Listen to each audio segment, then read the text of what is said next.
There's a memorial here on the road between Towner and Hawley in southeastern Colorado. Early in the morning of Thursday, March 26, 1931, the weather was warm, which is typical for early spring. But snow was on the way, predicted by the forecast and broadcast by the radio. In fact, snow had already begun to fall when Carl Miller arrived at Pleasant Hill School with a makeshift bus full of 20 school children. The group was forced to turn back when it became apparent that the snowfall would soon become a blizzard. That series of events would result in the death of 6 people, 5 of which were school children. And that memorial marks the spot where the bus stalled and got stuck in the blizzard.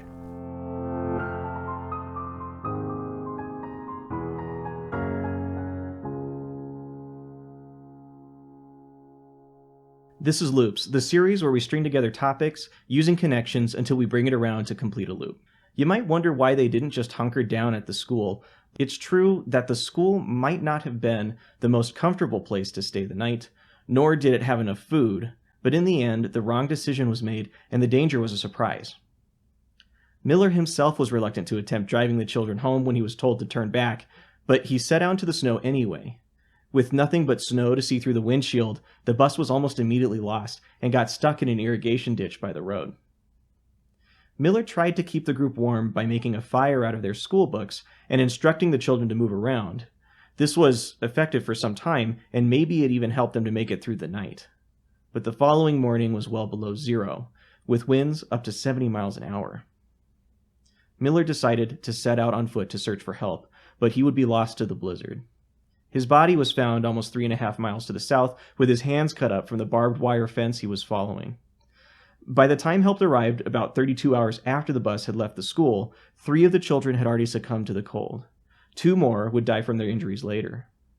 Today, the memorial at the site includes the original marker after the tragedy, and in Hawley Cemetery there's another larger memorial. The city of Pueblo, which had a large steel mill at the time, donated this steel merry-go-round to the town of Hawley in commemoration of the tragedy, and it's still there on the same playground. Needless to say, it didn't take long for reporters to pick up on the scoop. The co-owner and publisher for the Denver Post, Frederick Bonfils, sent a second evacuation aircraft to the site. The first plane, sent by the mayor of Lamar, arrived with 2 nurses, but Bonfils arrived with a journalist and a photographer. And this pre-computer age Photoshop slop job shows Bonfils himself hanging out with the survivors. A fine bunch of youngsters, his paper said. Anyway, Bonfils was an expert in flamboyant circus journalism, which, real quick, is an unavoidable phrase when researching the history of the Denver Post. Seriously, that phrase is all over the place, without many clues as to who said it originally or where it came from.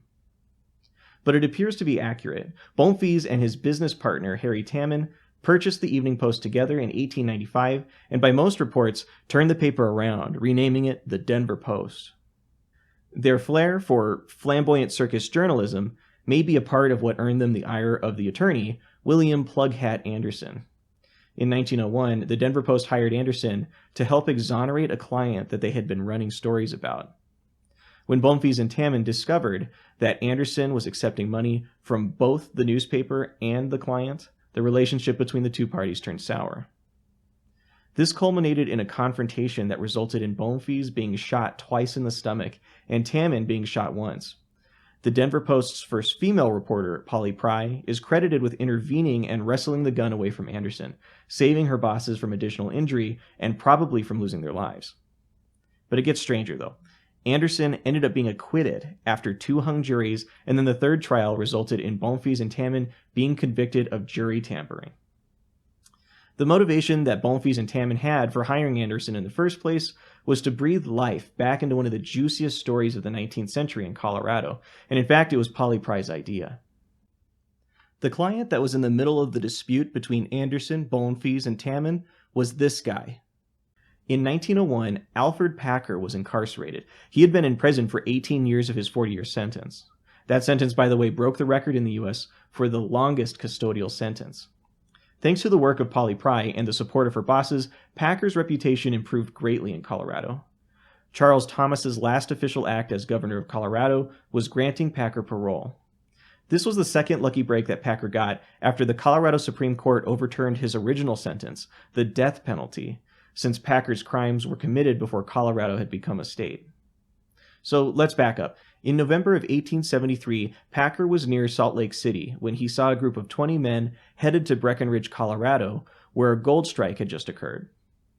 Packer convinced the group to let him join them, claiming that he knew the Colorado Territory very well. That was a lie. As the group entered Colorado, the winter weather became harsh and overwhelming. The group was forced to approach the Tabawatch band of the Ute tribe, led by Chief Urey. Urey showed his hospitality by offering them shelter and food for the winter, advising the group not to attempt the journey into the Rocky Mountains.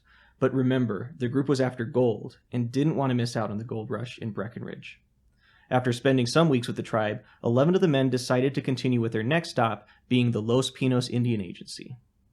Urey advised them to follow the Gunnison River, but Packer convinced 5 of them to follow him in a different direction instead. 2 months later, Packer was seen at Los Pinos alone and made his way to Sowatch, where he immediately spent a bunch of cash.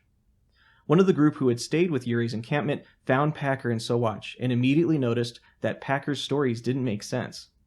At the same time, the 5 men who'd followed Urey's directions arrived at Los Pinos and heard the story about Packer arriving alone with some of the valued possessions of their former group members. They convinced General Charles Adams, who was the head of Los Pinos, to apprehend Packer. While Packer was in General Adams's custody at Los Pinos, 2 Ute people arrived with what they found in the mountains and knew to be human meat. Immediately, Packer acted suspiciously and told Adams a story where the group slowly succumbed to cannibalism due to running out of food. He claimed that the cold weather made it difficult to find wildlife to hunt. When being obligated to lead everyone to the areas where it all happened, Packer rushed at one of General Adams's clerks with a knife, but was stopped. That led to him being jailed in Sowatch, where he would change his story several times. The bodies were discovered in August, but by that time Packer had gone missing. Eventually, he'd be found by yet another of the original 20 group members 9 years later in Cheyenne, Wyoming, under an alias. He would finally stand trial in Lake City, Colorado, but not until after he changed his story yet again. The person who discovered the bodies of Packer's victims, according to Harper's Weekly magazine, was their own illustrator, John A. Randolph. Naturally, as an illustrator, he made a sketch of the disturbing scene. It would be later published in the October 17, 1874 issue, along with sketches of the local scenery and their gravestones. Harper's Weekly was an important American magazine from the mid-19th century through the beginning of the 20th century, reporting on news and politics. If you lived in America during the Civil War, it's possible that you got a significant amount of your news and entertainment from Harper's Weekly. At the time, illustrations in periodicals were becoming more crucial to the success of a publication. The Harper brothers of New York City recognized this transition and published Harper's Weekly via their publishing company. The illustrations in the magazine are pretty interesting and worth looking through. Harper's Weekly often featured Thomas Nast, who many consider the father of the American political cartoon. He's the one who first illustrated the elephant as a symbol of the Republican Party and also played a large role in the modern popular depiction of Santa Claus.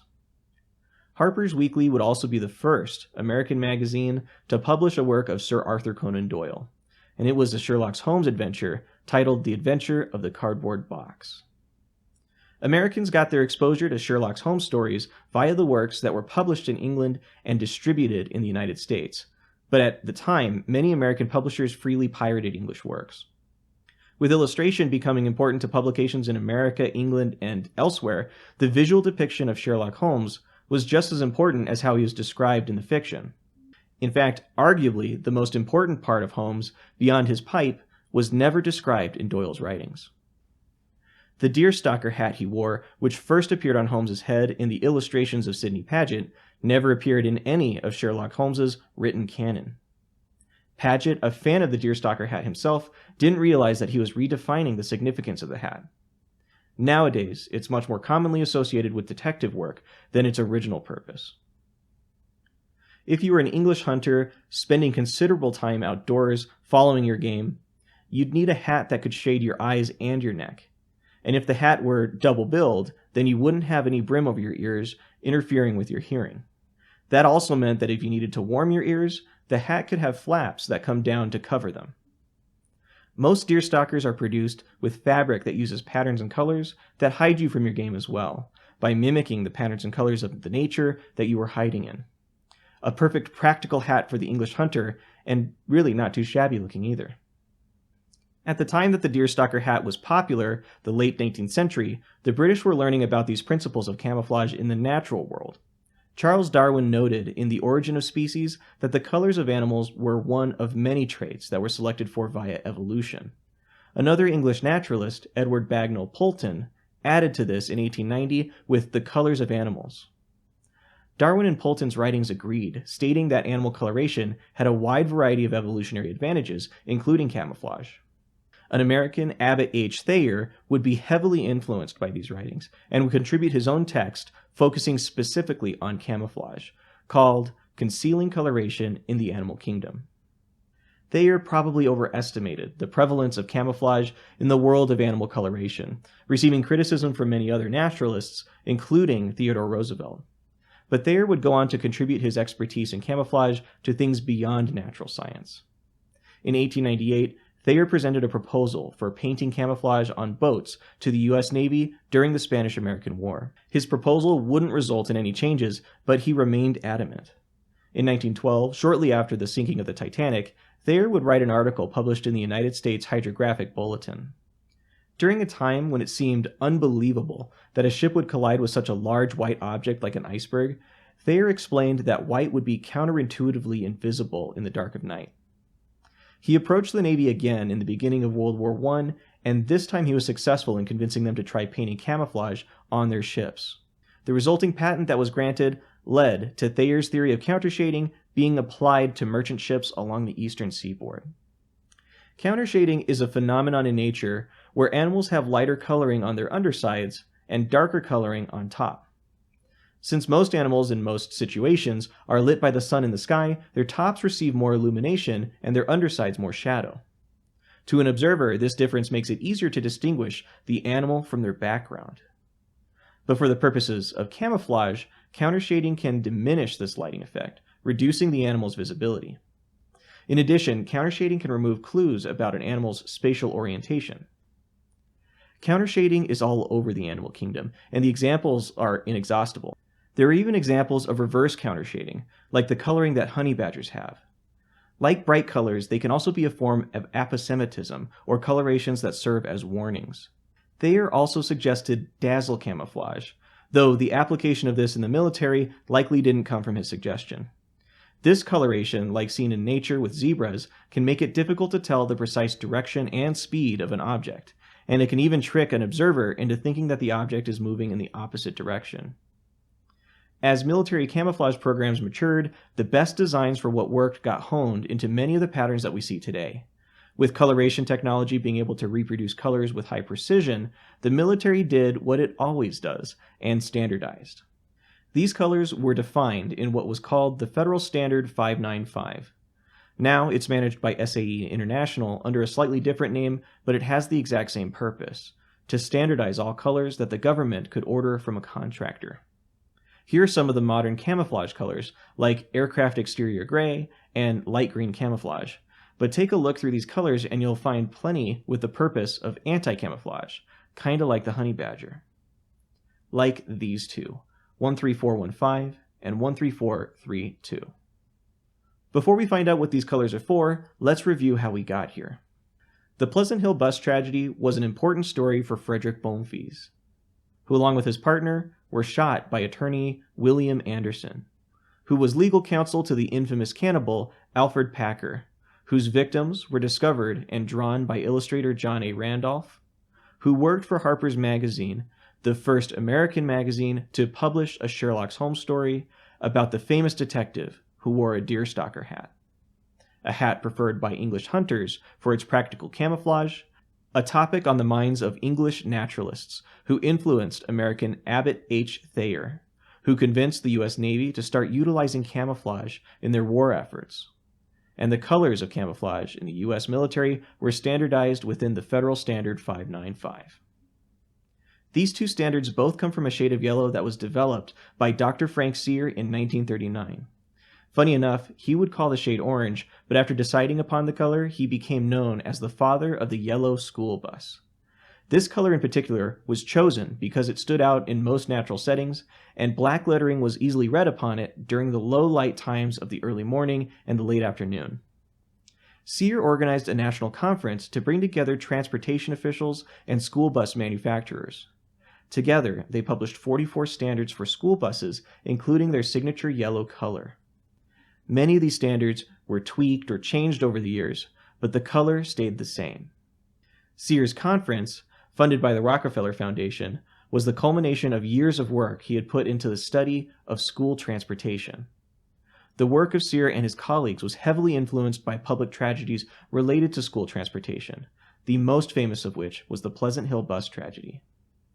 Only a few years after the conference, 35 states had adopted Sear's standards. This cemented the use of yellow on a bus as a widespread symbol for school transportation, and reduced the likelihood of similar tragedies ever happening again.